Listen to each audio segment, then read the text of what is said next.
Oh man. Oh man, I fucked up. But anyway, so let's just go. What's going on, everybody? It's your boy, Mr. DDG94, back with another reaction video. Today we finna react to the homie DD Conway. Hey man, make sure I go subscribe to the homie channel. The likes of the views, come subscribers up over there on his channel. You already know they should have love. Here we go, should I love right back. And we have the top 10 iconic black villains. Top 10 iconic black villains. Can we really count Ike Turner, man? Because Ike Turner is a real person. I don't know if we should count Ike Turner, bro. That's a real life person. If that's the case, we need to put Diddy on here, bro. If anything, but everybody know ain't no party like a Diddy party. So yeah, that's what's up. Yeah. But yeah, man. This should be interesting. This is by the homie DD Conway. We got hella heat today, man. Hella heat today. We got DD Conway. We got my homie Filmo. We got For the Nostalgia, Prim. We got all type of content for today, man. So y'all better enjoy it, because y'all ain't getting nothing else for the rest of this week besides some dunk contest videos. But other than that, though, without further ado, let's get right into it. What's up, y'all? It's DD Conway, and welcome to part 2 of our series highlighting some of the most cold-blooded and iconic black villains who left a lasting impact on the culture. On a quick note of appreciation, we've surpassed 18,000 subscribers, and I sincerely salute thank to each you, and my every brother, one of you for the continued support. The journey to 100,000 is well underway, and I'm excited to keep growing with you. Let's get it. Smoking grits and selling chickens, call that painted living. It's Gucci. Living's on the chain with the V cuts. Living's on the Starting things out with number 10 on this list, we'll start out with Samuel Monroe Jr. And I don't have a specific role for him. It's everyone he's in. Exactly. This ain't that type of party. I just came to dance for y'all. No, this nigga should be number one. This shit was diabolical. This was some of the most diabolical shit I think I ever seen. This nigga played one of, nah. This is by far the worst one. That's all. Oh, that's all? This nigga number one in my book. Understand? Right to jail, right away. If he plays in a movie, you know he's going to be the villain, and you know he's going for the gusto. He not trying to play some simple villain. He trying to be the most disrespectful villain there is. And I will point out one. I personally hated him for how he did Ebony in the Players Club. I cannot stand bruh to this day, specifically because of that one scene. That shit felt real, which is why he will always be an iconic villain, because he brought a level of raw, unfiltered realism with every role. And that kind will always stay with you for a long after the credits roll. Even if the movie was low budget as hell, you can guarantee that if you saw him in it, you was gonna feel disrespected. His character was going to do something that made you feel like bruh personally disrespected your ass. Hey, well, check this out. I'm Alina's cousin, partner. She don't like the way you've been dogging her, and I don't either. Shut up, bitch. Coming up next at number 9 is a character that is just pure evil just for the hell of it. He's easily one of the most disturbingly entertaining characters that's on this list. Coming in at number 9 is Colonel H. Stinkmeaner from the Boondocks. Pussy ass, bitch ass, nigga! You want to do something, bitch ass, nigga! You see, Stinkmeaner is a representation of hatred just for hatred's sake. Bruh has no reason. He just woke up one day and said, fuck it, I hate all you niggas. He's what generational bitterness looks like. He's a physical representation of a nigga moment. Trust me, if you get some new shoes, Stinkmeaner gonna seek you out just to step on them, leave the biggest scuff there is, all because he want to fade. Hold up! I smell new shoes. Oh, me. They knew anymore. He just stood there and let him do it, though. Nigga. That man was there to show what destructive, pure ignorance and negativity can be. It's funny and scary at the same time, and that's really how some people are. There are some individuals who woke up and live off ignorance, ready to be on go for the smallest of things. Those same type of people are the same type of people that will go and make the smallest incidents of miscommunications turn to the most tragic and senseless memories that everybody involved will remember for all the wrong reasons for the rest of their life. Message! At number 8, we will discuss the man that is the alpha villain of the Tyler Perry universe, the OG super Negro villain himself, Charles from Diary of a Mad Black Woman. That I just picked up. What? There's no easy way to say this, but our marriage has run its course. It's over. Get out. I'm gonna marry this white hussy because you are too virtuous and strong and might make me a better man. And that scene alone is burned into the memory of many black moviegoers as one of the most ruthless and disrespectful moments in black film history. What pisses many off, especially black women, is how bold bro was throwing his wife out and how he treated her at the flip of a switch. He had the power and the control and weaponized them to humiliate the woman that helped him build it up. He's a villain that will make you forget that this shit was a movie and won't smoke in real life. He made me feel like bruh actually did this shit for real. And if I felt like that, imagine how millions of other black women feel. Cut that bitch off! See, he's not just iconic for how he treated Helen, but also how Helen treated his ass.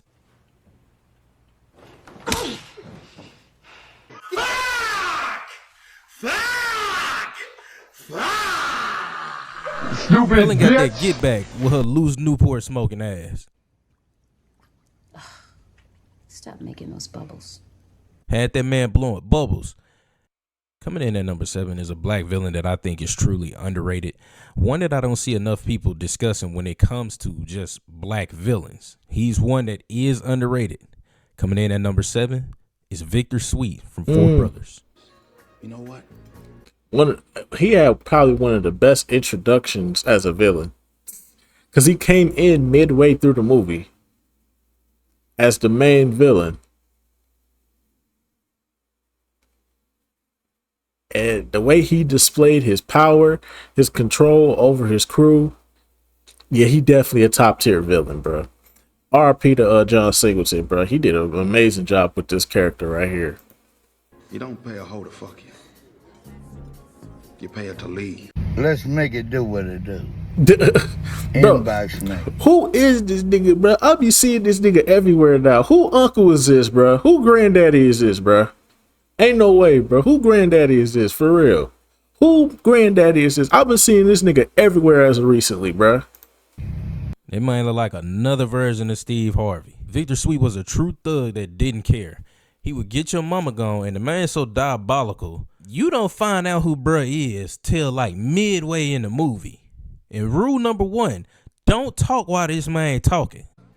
You hungry, Evan? You must be hungry, right? I tell you what, you want to come in my restaurant and eat? Go ahead, eat, dog, eat! Well, what the fuck was he supposed to do? He in the restaurant. That's what the restaurant's for, to eat. I understand you talking, but bruh, I paid for this. You know what I'm saying? I'm gonna get my girl up on. You can talk your shit. I'm listening. I always say, I was a smart ass in school. So like when teachers be like, Mr. Grant, you need to keep your eyes on it. I'll be like, first off, eyes don't listen, ears do. And every time I said that, I got kicked out the classroom. Got my ass whooped. Bum, bum, bum, bum, bum, bum, bum, bum, bum. I always used to be like that, bro. I'm still like that. Eyes don't listen, ears do. So I'm listening, but all just because I'm not looking don't mean I'm not paying attention. I'm listening to what you're saying. I ain't gotta pay attention to you. I don't want to look at you. I always say some slick shit like, I ain't trying to look at you. You ain't my type. Yeah, in the whole class, I was like, oh. Why does he say that? Why did he say that? I'd be like, you know what? Get out. Get out. Just get out. Just get out. You don't never want to learn nothing anyway. That's all you ever do. All you do is come in here and play every day. I ain't coming here and play. I'm sitting up here. Bro, I'm sitting up here writing down the notes. Hey, you just getting an attitude with me. Bro. The shit I used to go through with these teachers, bro. And the crazy part is they ended up respecting me at the end because they realized, like, he an asshole, but he's likable. Like they understood where I was coming from. I wasn't coming from a mean place. I was like, dog, I'm paying attention. You ask for. I don't let nobody have too much power or control over me. I don't agree with that at all. I don't think nobody should have any power or control over anybody. So I try to keep it to where, yes, you may be the teacher. Yes, you may be the adult, but nigga, you ain't finna have full control of me. You ain't my parent. My teacher, teach. As long as you're doing your job, I'm gonna do mine. But that's neither here nor there, though. That's a good boy. You'll hear me say this multiple times throughout this countdown. He had that real Project Pat Gorilla Pimp energy. And for the people who know Project Pat, y'all know I ain't lying. If anyone try and jump in this, he getting on your ass too. And in Victor Sweet case, even if it's your wife. Oh, yeah. Bitch, I'll put you down there with him. Matter of fact, Get your ass over here and share a meal with your man. made her get down on the floor and eat. Beyond disrespectful as hell. Was the shit sweet about Victor Sweet? He had a man scared to win a card game. The man had the game won, but he folded on purpose. That's how scared he was. Yeah. And then he proceeded to look this man in the face and tell him, your wife not yours. Nigga, we sharing. I heard you're marrying that fine piece of ass of yours. It's too much woman for you, Charlie. You're gonna have to share her around a bit.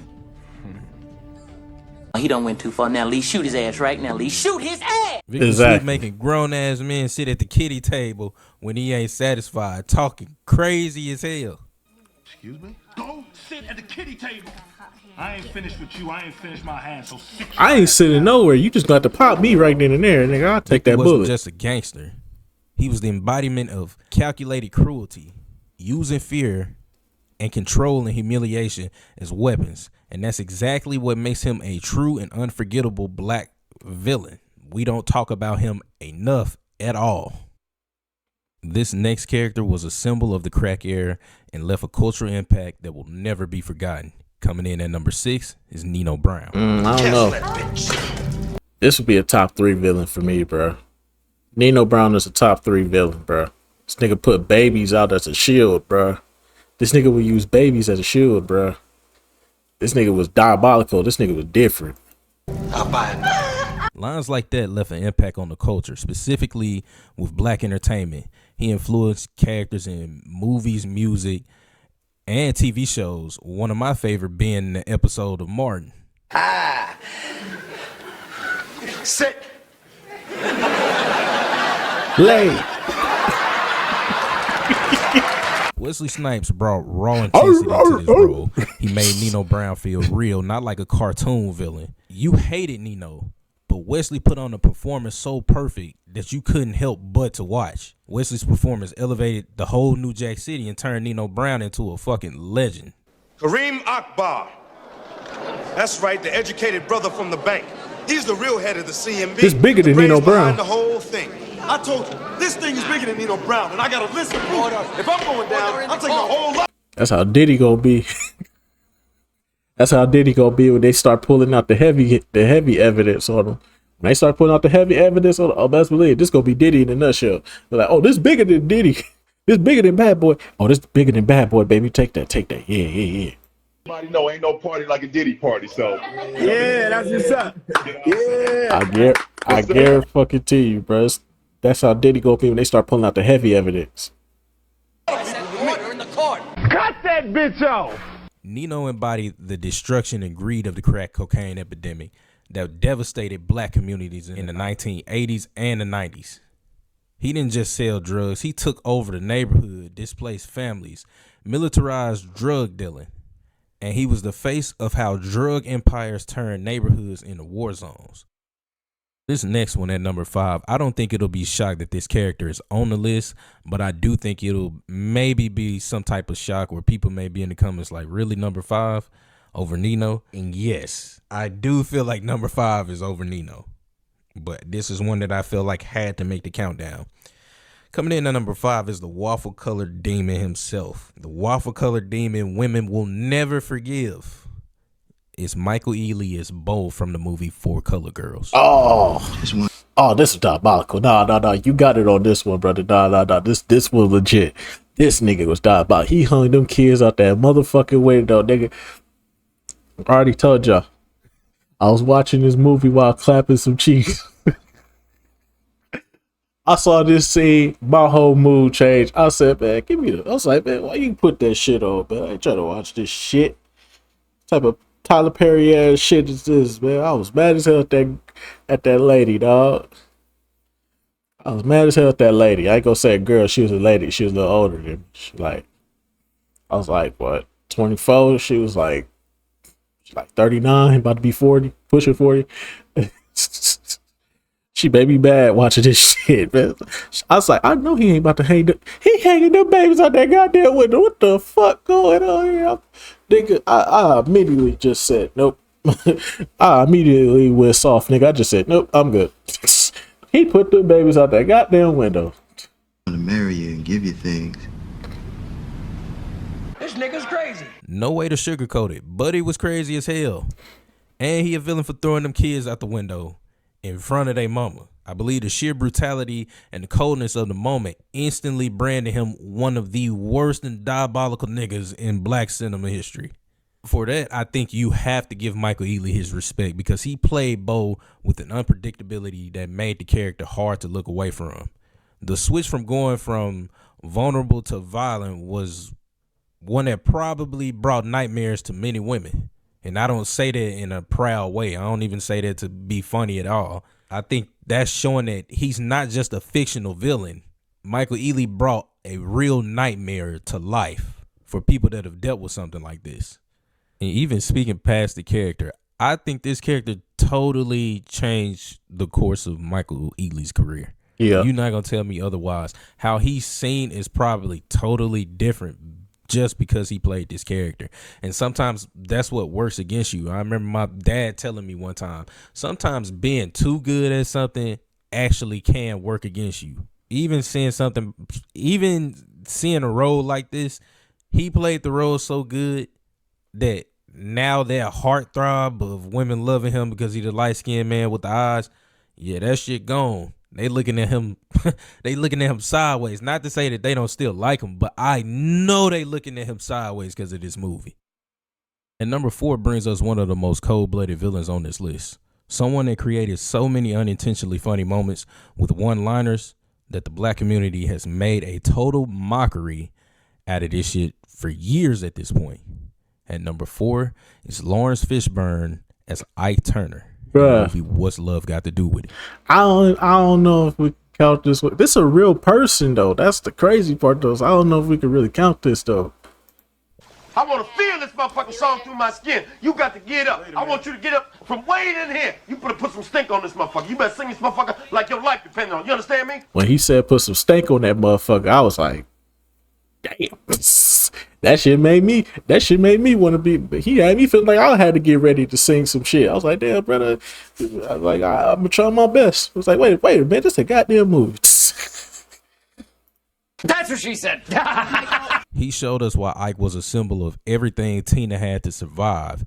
And while Tina Turner's triumph is the heart of the story, Ike's villainy is what makes her rise even more powerful. He will always be an iconic villain, not because he's celebrated, but because he's unforgettable. Because we've seen him before. He had a duality that stuck with the audience. The idea that the monster might not look like one. And dude, I'm not sitting right here laughing at domestic abuse. I think this movie, you can't watch this movie and not include Ike Turner in your top 4 based off that shit. You can't watch this movie, bruh. And like, one, you're not gonna not watch this movie and laugh. And not laugh, excuse me. If anybody said that they didn't, I don't believe you, bro. Just some of the shit that he was doing was crazy. Bro, this shit is hilarious, bro. It's not funny. Like I said, domestic violence is not funny. But this movie right here is fucking hilarious, bro.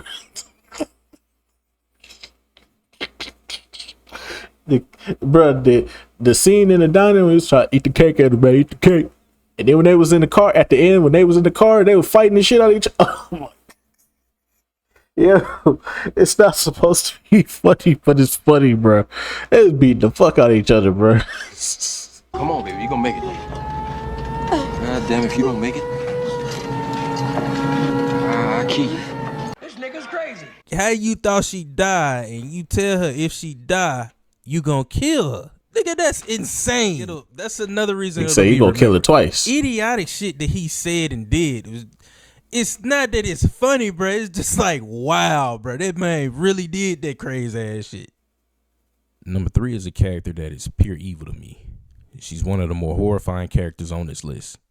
She represented the kind of evil that grows within the home. The kind that means the face of a parent. It's Precious big ass mama. This bitch diabolical. This bitch diabolical. I think right now you feeling like you becoming a grown woman. Cause that shit you poured in the kitchen, I should have fucked you up. Cut that bitch off! Her mega big coochie having ass was a villain because she emotionally, verbally, and physically destroyed her daughter. Instead of protecting her, she proved to me that everybody shouldn't have kids and enabled her rape, blaming her for it while punishing her for surviving it. Talking about some higher education, you're a dummy, bitch. You will never know shit. Don't nobody want you, don't nobody need you. She's a real reality of many people's nightmares. There are some children and some adults now that know what it's like to have a trifling ass parent like this. Monique played this role and I was looking at her sideways as hell. I already knew she cursed very well, but damn, she played a piece of shit even better. She had to make this list. Your parent is supposed to be your protector, not the person that becomes so jealous of you that they become your abuser, treating you like you a piece of shit that owe them some money. Yep. I'm gonna blow this motherfucker up if I don't get my motherfucking chance. And number 2 should come as no surprise. He's the OG leader of the disrespectful characters. Almost the one that set the tone with laying his pimp hand down and being a pure nightmare in the black community. So much so that he's had generations of black women still mad at him. Coming in at number 2 is Mr. from The Color Purple. Look at you. I don't know nothing about The Color Purple. I don't watch them slave mammy movies. I don't watch them. You're black, you're poor, you're ugly, you're a woman, you're nothing at all. Goddamn. Not that cute. And your hair is uneven. You look dusty. Mr.'s cruel husband. Really more like a system. When he couldn't get the coochie he wanted, he settled for Celie. He then took her, pretty much stripped her of her voice, isolated her from her sister, and spent years breaking her spirit. I'm broke, nigga, I'm broke! Mr. was the original gorilla pimp, even before Project Pat. His pain in life trickled down to everyone, making him a distant father, controlling partner. He's the man who let his pain give him an excuse to give out cruelty. His villainy is real, which is why it resonates so deeply across generations. I bet it's still some grandmas in your family that still can't stand Danny Glover, and they don't fuck with anything he did after The Color Purple. It didn't matter if it was a movie or not, because for them, the only thing that they saw was a symbol of trauma, or a trigger of their trauma, I should say. And number 1 on this list is a performance that I believe is deeply underrated to a character that is easily the most fucked up person on this list. It's not even close when you think about it. It's someone that I feel like took revenge way too far. Coming in at number 1 is Octavia Spencer as Suzanne, aka Ma. This was a wild ass movie, bro. This is wild. This is another one of the movies I was watching while clapping cheeks. This a wild ass movie, bro. I ain't gonna hold you, bro. This a wild ass movie right here. This one of the movies you got to watch while you clapping cheeks, though, for real. You's a freaky ass nigga. But still, though, aside from that, though, yeah, this was OD right here. Make me drink alone, and I don't want to hear any of this. I have homework crap. Don't make me drink alone. Cut that bitch off. This character makes number one because it challenged the norm of what I thought a villain was, or what I thought a villain should look like, because it was a black woman. But also, I was so used to seeing Octavia Spencer as this happy-go-lucky person in more charming type of roles, and she flipped the whole script and became something that was dark as hell. All right, motherfucker, let's get it on. Ma was evil with a purpose. Everything she did was rooted in the trauma of being humiliated, isolated, and abused by the Mayo monkeys she went to school with. She let the pain of what they did fester until she could get her revenge. This time she'd hit them where it hurt, that being their kids. I was just thinking, why wait for the weekend? It's 5 o'clock somewhere. I'm all for the revenge, but not against the children. Like, I love how she set it up. I love how she lured them down in there. But this shit just weird, bro. Like, just weird. Like, you feel for the character. That get back should never involve the kids when the parents still around. But she's the reason why I look and I say, hey, you got to watch who you being rude to. You got to watch how you treat people just in general, because that same treatment, if you bullying somebody, could easily follow your kid into the next generation. It can skip you. Then you'll be watching your kid deal with the same thing you put out. Smoking grits and selling chicken. Most definitely, man. But anyways, though, shout out to the homie DD Conway, man. Make sure y'all go subscribe to his channel. When the likes up, the views up, the comments up, subscribe yourself over there on your channel. And yeah, but I just go about doing for this one. I will see you all in the next video. Till then, bye.